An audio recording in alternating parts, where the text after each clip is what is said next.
Pemirsa, dunia medis dihebohkan dengan temuan hepatitis misterius atau hepatitis akut yang hingga kini belum diketahui penyebabnya.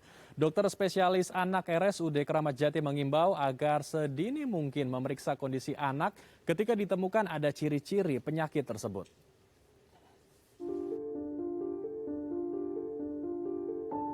Di Indonesia, penyakit hepatitis akut telah merenggut nyawa 3 orang anak di Jakarta. Menurut Kemenkes, hepatitis akut merupakan infeksi virus yang menyerang organ hati, dan virus hepatitis misterius ini cenderung menular melalui pencernaan dan melalui darah. Dokter spesialis anak RSUD Kramat Jati Jakarta Timur, Christine mengungkapkan, orang tua harus segera memeriksa kondisi anak ke fasilitas kesehatan terdekat jika menemukan ada ciri-ciri seperti hepatitis pada umumnya. Pertama sih memang kasus ini masih tergolong baru ya, karena baru jadi kan memang pasti masih banyak diteliti. Tapi dari sebagian besar kasus yang ditemukan, terutama yang di luar negeri ya, karena kan memang WHO juga pertama kali mengumumkan KLB juga kan setelah mendapat laporan kasus dari beberapa negara. Rata-rata dari mereka itu, dari pasien-pasien anak di sana itu, gejalanya itu lebih ke arah gangguan saluran pencernaan. Jadi banyak anak yang dengan bergejala diare atau mual, muntah, sakit perut. Ada beberapa yang dengan demam, tapi rata-rata demamnya ringan. Jadi ya kalau ibu atau bapak mendapati anaknya dengan gejala seperti itu tadi, ada gejala-gejala saluran pencernaan yang tadi sudah disebut ya, tolong lebih aware, lebih hati-hati. Jadi jangan anggap ini cuma mual muntah biasa nih, ini diare biasa nih, mungkin kemarin salah makan atau apa. Ya memang bisa mungkin salah makan, tapi kan karena ini lagi merebak ya, lagi banyak kasusnya, jadi coba lebih hati-hati deh, lebih aware. Jadi periksakan aja anaknya ke pusat-pusat pelayanan kesehatan terdekat. Merebaknya kasus hepatitis akut di tanah air membuat banyak orang tua khawatir. Karena kan punya anak 3 ya, masih kecil-kecil. Ya paling menjaga aja sih. Ya apa sih, hindari ke tempat-tempat ramai dulu, mungkin ya lebih sering di rumah gitu.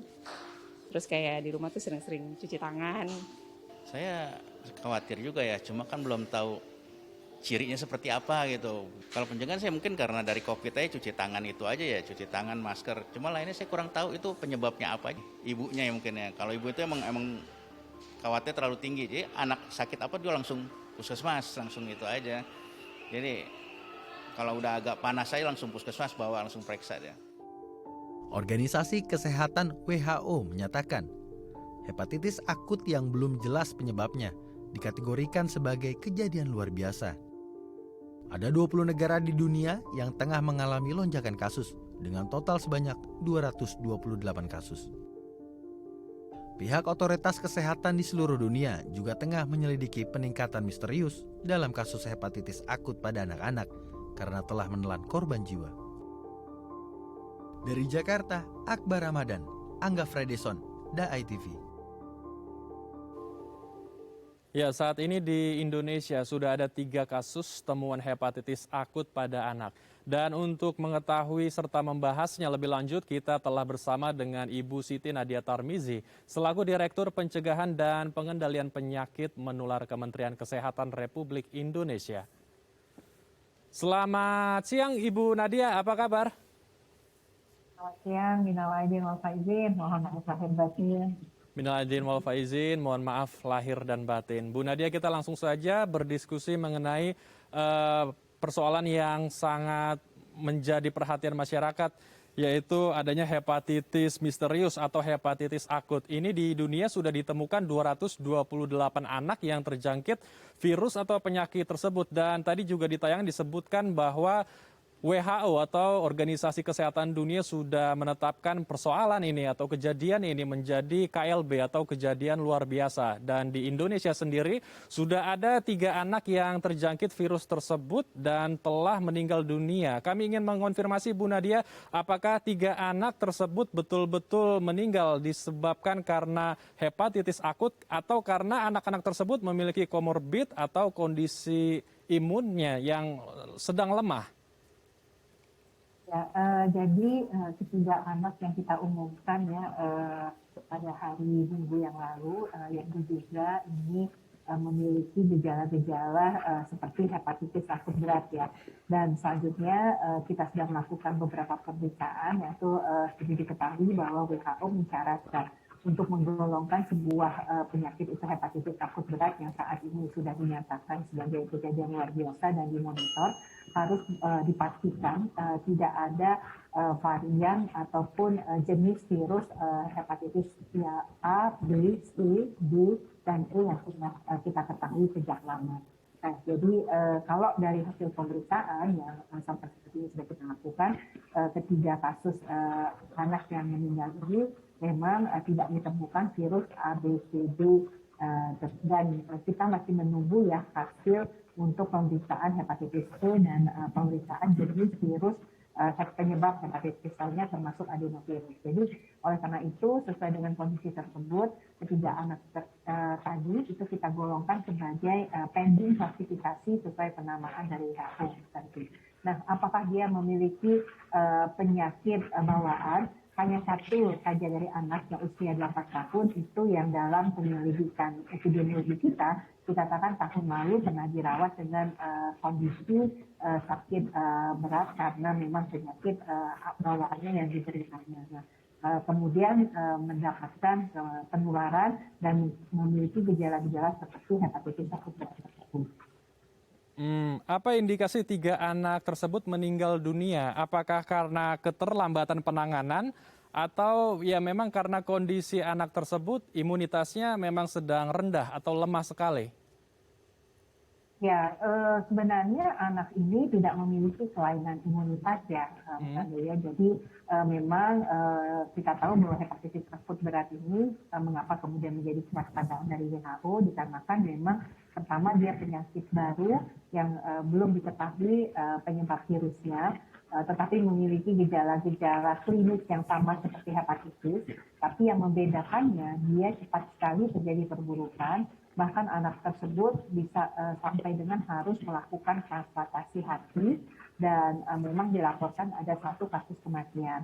Pada anak-anak dengan gangguan imunitas ya, terutama pada anak-anak di beberapa kasus di Afrika itu memang ada kelainan imunitas yang dimiliki anak-anak ini. Tetapi kalau di laporan negara-negara lain itu tidak ada penyakit penyerta atau penyakit bawaan sebelumnya.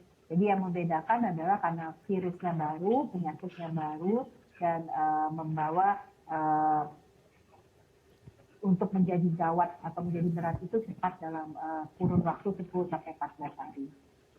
Baik, jadi memang ini virus yang betul-betul baru ya. Tapi apakah sudah ada riset lebih lanjut dari Kemenkes, Bu Nadia? Karena ini bukan berasal dari DNA virus hepatitis A sampai E, namun kemudian ada disinyalir probable bahwa ada 1 adenovirus, satu partikel atau 1 keterkaitan. Dan yang 2 lainnya itu masih dalam penelitian. Apakah ini ada sangkut pautnya dengan kasus mutasi dari COVID-19 atau ini 2 hal yang berbeda?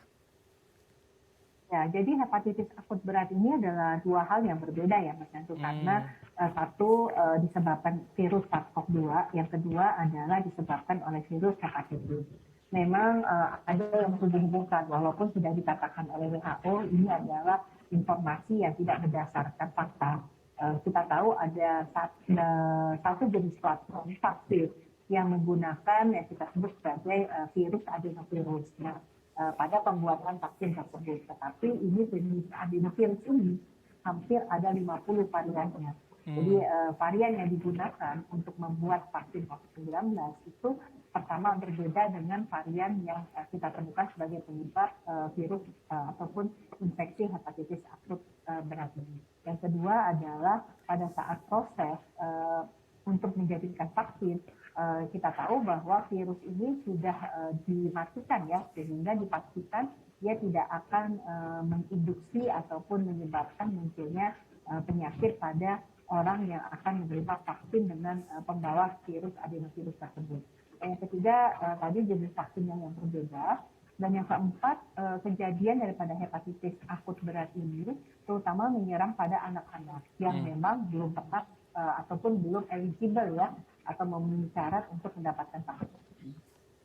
Baik, jadi saya luruskan ini bukan muncul karena mutasi dari virus COVID-19 ya, ataupun dari vaksin COVID-19. Karena banyak juga beredar berita yang menyebutkan bahwa disinyalir ini dari vaksinasi COVID-19 kemudian muncullah hepatitis akut ini.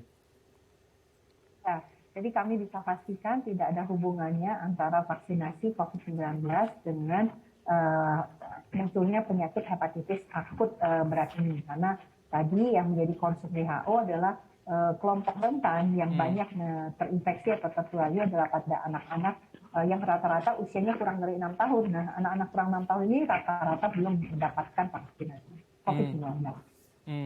Baik, kemudian mengapa Bu Nadia WHO atau Organisasi Kesehatan Dunia langsung menetapkan persoalan ini menjadi KLB atau kejadian luar biasa? Apakah akan ada indikasi ke depannya ini yang menjadi wabah baru begitu atau pandemi baru? Ya, jadi WHO itu punya sistem ya untuk kemudian mewaspadai atau sebenarnya suatu alert system di mana kalau sebuah negara ataupun sebuah kejadian itu muncul dengan penyakit baru atau penyakit yang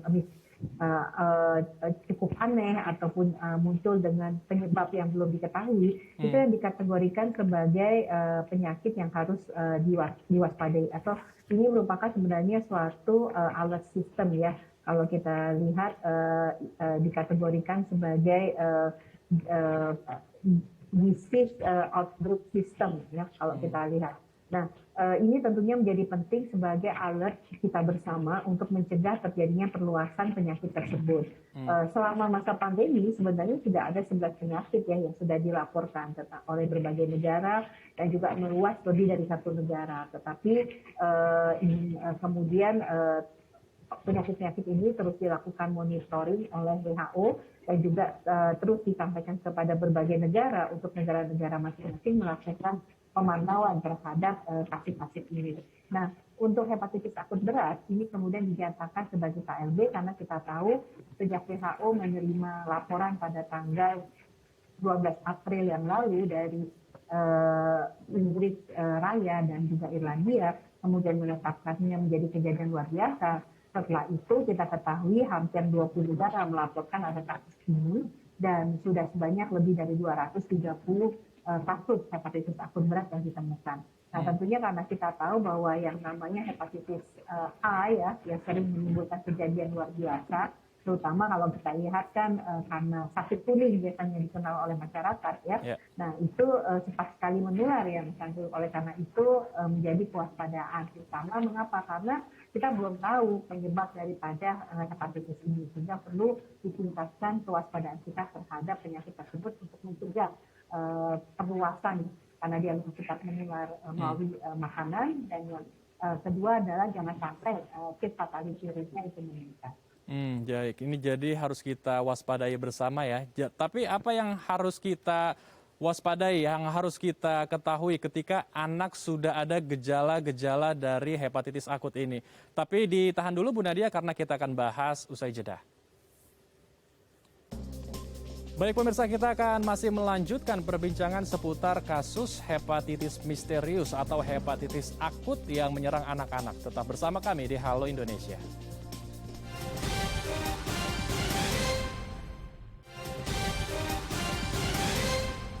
Terima kasih pemirsa, Anda masih bersama kami di Halo Indonesia. Kita akan melanjutkan perbincangan bersama Ibu Siti Nadia Tarmizi masih mengenai hepatitis akut.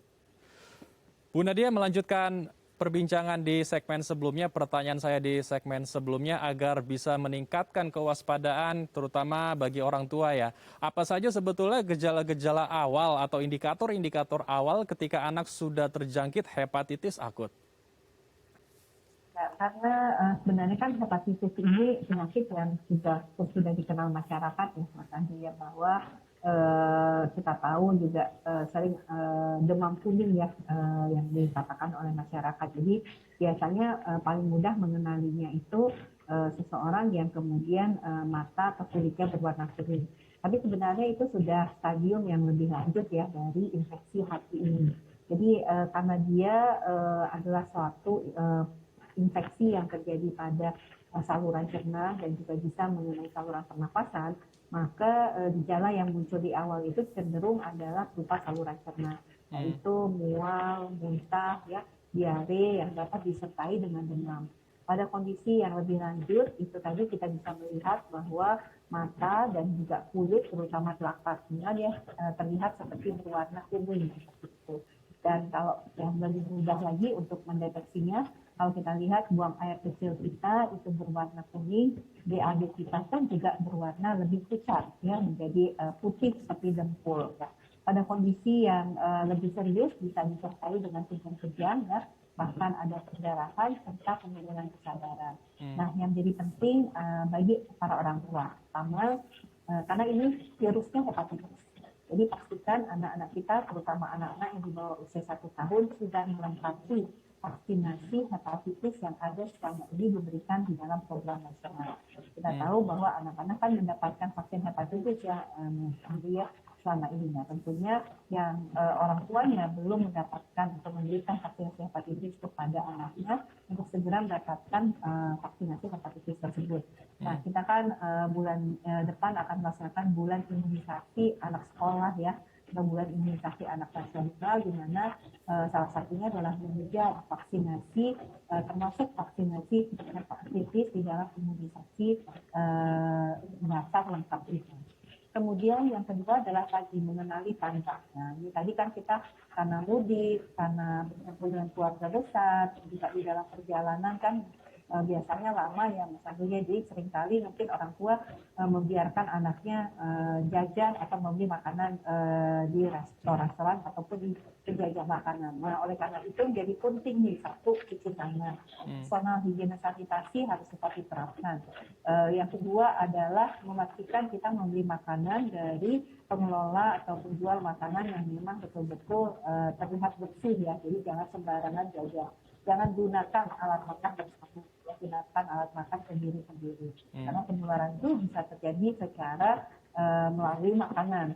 Nah, yang kedua adalah karena adenovirus, salah satu kemungkinan penyebab daripada virus hepatitis ini oleh virus adenovirus, yang dimana virus ini menyebar melalui saluran udara. Oleh karena itu, tetap memakai masker, mencoba semaksimal mungkin untuk menghindari kerumunan, itu menjadi salah satu yang harus tetap dilakukan oleh orang tua, karena pada anak-anak ini banyak kejadiannya. Nah, yang ketiga adalah paham gejala-gejala dini. Jadi kalau ada yang memiliki sakit seperti keluhan mual, muntah, diare, bahkan demam ya, tidak perlu menunggu sampai kuning. Tetapi kalau kita lihat gejalanya makin berat, segera bawa ke fasilitas pelayanan kesehatan untuk mendapatkan pertolongan lebih lanjut ya. Karena pengalaman kita dengan 3 anak yang kita lihat sebagai kondisi klasifikasi hepatitis itu ternyata mereka sudah memiliki gejala mual muntah 5-7 hari sebelumnya. Jadi kita berharap bahwa kalau kemudian dirujuk lebih cepat, ditangani lebih cepat, maka kematian maupun juga tadi penyembuhan akan perlu dilakukan transplantasih hati mungkin bisa dicegah. Karena penyakit ini sebenarnya kalau kita lihat dari laporan yang ada itu sebagian besar itu sembuh ya, 90% ya. Baik, itu dia ya hal-hal yang harus diperhatikan terutama bagi para orang tua. Lalu bagaimana dengan sistem surveillance yang dilakukan oleh pemerintah untuk menangani wabah ini atau penyakit hepatitis akut ini, Bu Nadia? Ya, sekali lagi kami tegaskan ya bahwa masyarakat tidak perlu panik ya, tapi tetap waspada. Ini berbeda tentunya dengan COVID-19 yang dimana memang sejak awal WHO sudah menyatakan ini sebagai patogen. Ya.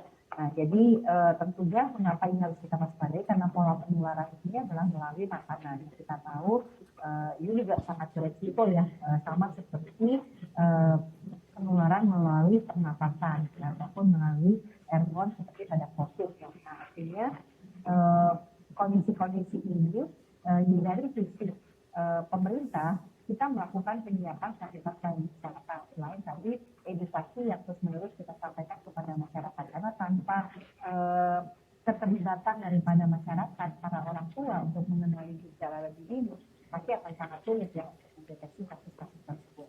Jadi peningkatan kewaspadaan terhadap yang kita sebut sebagai sindrom kuning atau demam kuning yang harus dilaporkan secara berjenjang. Nah, nanti Dinas Kesehatan Kabupaten itu akan memverifikasi apakah ini termasuk hepatitis yang baru atau ini adalah sebenarnya hepatitis akut yang memang sudah kita ketahui. Nah, nanti dari hasil assessment itu bisa diketahui pola penularannya, risiko penularannya, kemudian apakah ada orang lain sekitar yang tertular ya. Baik. Kemudian juga termasuk pemeriksaan laboratorium yang diketahui. Baik, sambil kita menunggu bagaimana hasil pemantauan dan riset dari pemerintah ataupun Kementerian Kesehatan, kita harapkan masyarakat luas, terutama orang tua, tidak abai, tidak terlena dengan situasi kita saat ini di masa pandemi COVID-19 yang angka kasusnya sudah mulai melandai dan beberapa pelonggaran yang dilakukan pemerintah. Kita harapkan pemerintah juga tetap menerapkan protokol kesehatan, terutama anak-anaknya tetap menggunakan masker dan menerapkan protokol kesehatan dimanapun mereka berada saat beraktivitas. Terima kasih Bu Nadia telah berbagi waktu dan informasi bersama kami di Halo Indonesia. Salam sehat Bu Nadia. Salam sehat. Pemirsa, bersuah foto dengan latar belakang persawahan atau menyantap makanan di tengah hamparan sawah yang hijau sepertinya menjadi pilihan liburan yang menarik. Informasinya sesaat lagi di Halo Indonesia.